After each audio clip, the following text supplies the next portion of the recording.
Lalu berkatalah Daud, "Disinilah rumah Tuhan, Allah kita, dan disinilah mezbah untuk korban bakaran orang Israel." Lalu ditempatkannya tukong-tukong untuk memahat bata-bata pahat yang akan dipakai untuk mendirikan rumah Allah.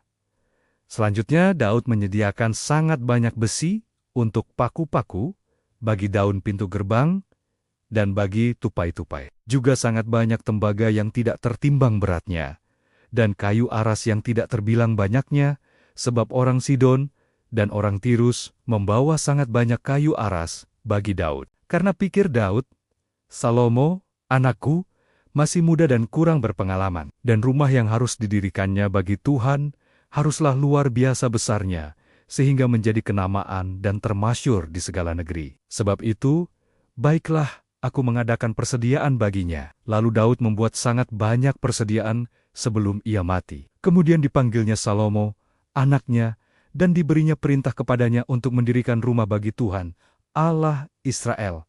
Kata Daud kepada Salomo, "Anakku, aku sendiri bermaksud hendak mendirikan rumah bagi nama Tuhan, Allahku. Tetapi firman Tuhan datang kepadaku, demikian, telah kau tumpahkan sangat banyak darah, dan telah kau lakukan peperangan yang besar. Engkau tidak akan mendirikan rumah bagi namaku, sebab sudah banyak darah kau tumpahkan ke tanah di hadapanku. Sesungguhnya, seorang anak laki-laki akan lahir bagimu. Ia akan menjadi seorang yang dikaruniai keamanan. Aku akan mengaruniakan keamanan kepadanya dari segala musuhnya di sekeliling. Ia akan bernama Salomo. Sejahtera dan sentosa akan kuberikan atas Israel pada zamannya. Dialah yang akan mendirikan rumah bagi namaku, dan dialah yang akan menjadi anakku, dan aku akan menjadi bapanya. Aku akan mengokohkan takhta kerajaannya atas Israel sampai selama-lamanya. Maka sekarang, hai anakku,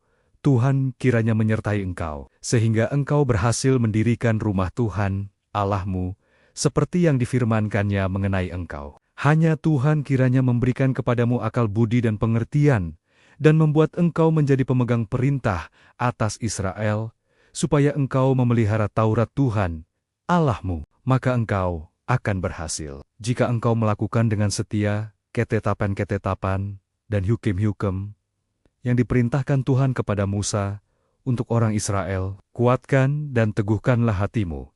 Janganlah takut dan janganlah tawar hati. Sesungguhnya, sekalipun dalam kesusahan, aku telah menyediakan untuk rumah Tuhan itu 100.000 talenta emas, dan 1.000.000 talenta perak, dan sangat banyak tembaga dan besi, sehingga beratnya tidak tertimbang. Juga aku telah menyediakan kayu dan batu. Tetapi baiklah, engkau menambahnya lagi. Lagi pula, engkau mempunyai sangat banyak pekerja, yakni pemahat-pemahat batu, tukang-tukang batu dan kayu, dan orang-orang yang ahli dalam segala macam pekerjaan emas, perak, tembaga dan besi, yang tidak terhitung banyaknya. Mulailah bekerja, Tuhan kiranya menyertai engkau. Dan Daud memberi perintah kepada segala pembesar Israel itu untuk memberi bantuan kepada Salomo, anaknya. Katanya, "Bukankah Tuhan, Allahmu, menyertai kamu, dan telah mengaruniakan keamanan kepadamu ke segala penjuru? Sungguh, Ia telah menyerahkan penduduk negeri ini ke dalam tanganku, sehingga negeri ini takluk ke hadapan Tuhan dan kepada umat-Nya. Maka sekarang, arahkanlah hati dan jiwamu untuk mencari Tuhan, Allahmu. Mulailah mendirikan tempat kudus Tuhan, Allah, supaya tabut perjanjian Tuhan dan perkakas kudus Allah dapat dibawa masuk ke dalam rumah yang didirikan bagi nama Tuhan." Setelah Daud menjadi tua dan lanjut umur, maka diangkatnya Salomo menjadi raja atas Israel. Ia mengumpulkan segala pembesar Israel, juga para imam dan orang-orang Lewi. Lalu dihitunglah orang-orang Lewi yang berumur 30 tahun ke atas. Dan jumlah orang-orang mereka dihitung satu demi satu. Ada 38.000 orang. Dari orang-orang ini 24.000 orang harus mengawasi pekerjaan di rumah Tuhan. 6.000 orang harus menjadi pengatur dan hakim. 4.000 orang menjadi penunggu pintu gerbang. Dan 4.000 orang menjadi pemuji Tuhan dengan alat-alat musik yang telah kubuat untuk melakukan puji-pujian. Kata Daud. Juga Daud membagi-bagi mereka dalam rombongan menurut anak-anak Lewi, yakni Gerson, Kehat, dan Merari. Termasuk orang Gerson ialah Ladan dan Simei anak-anak, Ladan ialah Yehiel, seorang kepala, serta Zetam dan Yoel, 3 orang. Anak-anak Simei ialah Selomit, Haziel dan Haran, 3 orang. Orang-orang inilah yang menjadi kepala puak Ladan. Anak-anak Simei ialah Yahat, Ziza, Yuse dan Beria. Itulah anak-anak Simei, 4 orang. Yahat ialah kepala dan Ziza orang kedua, tetapi Hace dan Beria tidak mempunyai banyak anak. Maka mereka merupakan hanya satu puak dengan satu jabatan. Anak-anak Kehat ialah Amram, Izhar, Hebron, dan Uziel, 4 orang. Anak-anak Amram ialah Harun dan Musa. Harun ditunjuk untuk mengurus apa yang Maha Kudus, dia dan keturunannya, sampai selama-lamanya, untuk membakar korban di hadapan Tuhan, untuk melayani Dia, dan untuk memberi berkat demi nomania, sampai selama-lamanya. Anak-anak Musa, abdi Allah itu, digolongkan kepada suku Lewi. Anak-anak Musa ialah Gersom dan Eliezer. Anak Gersom ialah Sebuel, seorang kepala. Anak Eliezer ialah Rehabia, seorang kepala. Eliezer tidak mempunyai anak-anak lain, tetapi anak-anak Rehabia luar biasa banyaknya. Anak Izhar ialah Selomit, seorang kepala. Anak-anak Hebron ialah Yiria, seorang kepala. Amaria, anak yang kedua, Yahaziel, anak yang ketiga, dan Yekameam, anak yang keempat. Anak-anak Uziel ialah Mika, seorang kepala, dan Yisia, anak yang kedua. Anak-anak Merari ialah Mahli dan Musi. Anak-anak Mahli ialah Eleazar dan Kish. Ketika Eleazar mati, ia tidak mempunyai anak laki-laki, hanya anak perempuan.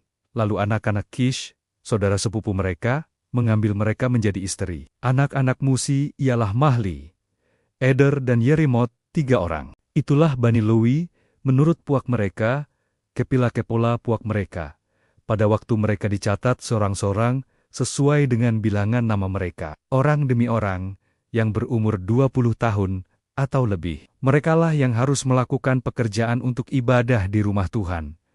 Sebab Daud telah berkata, Tuhan, Allah Israel, telah mengaruniakan keamanan kepada Yumitnia, dan ia diam di Yerusalem sampai selama-lamanya. Dengan demikian, tidak usah lagi orang Lewi mengangkat bait suci dan segala perkakas yang dipakai untuk ibadah di situ. Sebab sesuai dengan titah Daud yang belakangan, mereka yang didaftarkan dari anak-anak Lewi ialah yang berumur 20 tahun ke atas. Tugas mereka ialah membantu anak-anak Harun untuk menyelenggarakan ibadah di rumah Tuhan, mengawasi pelataran, bilik-bilik, dan pentahiran segala barang kudus, serta melakukan pekerjaan yang berhubungan dengan ibadah di rumah Allah. Juga mereka harus menyediakan sajian dan tepung yang terbaik untuk korban sajian, roti tipis yang tidak beragi, apa yang dipanggang di atas panggangan, apa yang teraduk dan segala sukatan dan ukuran. Selanjutnya mereka bertugas menyanyikan syukur dan puji-pujian bagi Tuhan setiap pagi. Demikian juga pada waktu petang dan pada waktu mempersembahkan segala korban bakaran kepada Tuhan pada hari-hari Sabat, bulan-bulan baru, dan hari-hari raya, menurut jumlah yang sesuai dengan peraturan yang berlaku bagi mereka. Sebagai tugas tetap di hadapan Tuhan, mereka harus melakukan pemeliharaan kemah, pertemuan serta tempat kudus, dan harus melayani anak-anak Harun, saudara-saudara mereka, untuk menyelenggarakan ibadah di rumah Tuhan. Inilah rombongan-rombongan anak-anak Harun. Harun anak-anak Harun ialah Nadab, Abihu, Eliezer, dan Itamar. Tetapi Nadab dan Abihu mati lebih dahulu daripada ayah mereka dengan tidak mempunyai anak laki-laki. Maka yang memegang jabatan imam ialah Eliezer dan Itamar. Daud bersama-sama Zedok dari Bani Eliezer dan Ahimelech dari Bani Itamar membagi-bagi mereka menurut jabatan mereka dalam penyelenggaraan ibadah. Lalu ternyata bahwa di antara keturunan Eliezer ada lebih banyak kepala kaum daripada di antara keturunan Itamar. Sebab itu orang membagi-bagi mereka sebagai berikut. Untuk Bani Eliezer 16 orang kepala puak.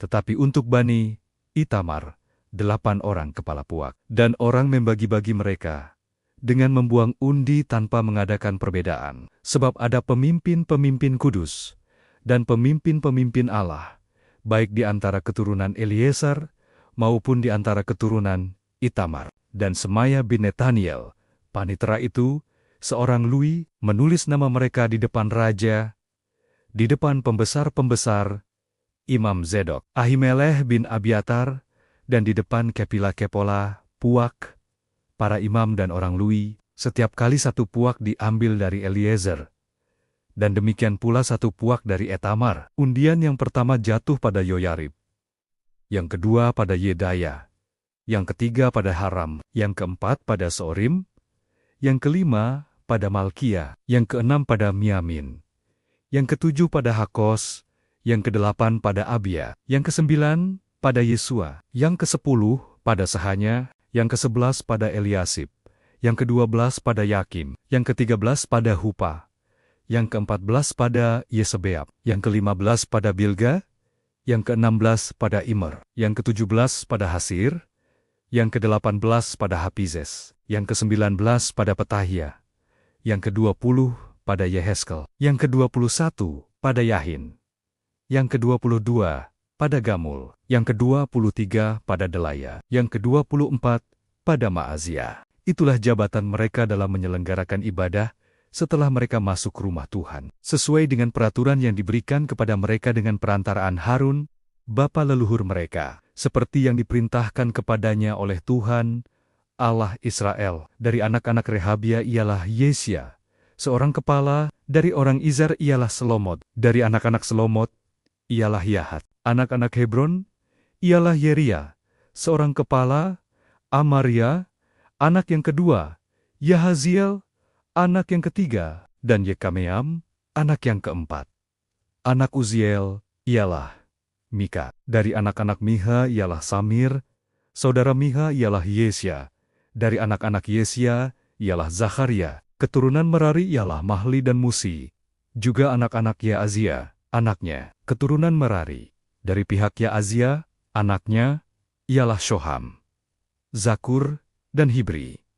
Dari Mahli ialah Eliezer. Dia ini tidak mempunyai anak. Dari Kish, anak Kish, yakni Yerahme. Anak-anak Musi ialah Mahli, Eder, dan Yerimot. Itulah Bani Lui menurut puak mereka. Mereka ini pun sama seperti saudara-saudara sesuku mereka, anak-anak Harun, membuang undi di depan Raja Daud, di depan Zedok, Ahimelech, dan para kepala puak, para imam dan orang Lui. Dalam hal ini seorang kepala puak sama dengan saudaranya yang terkecil.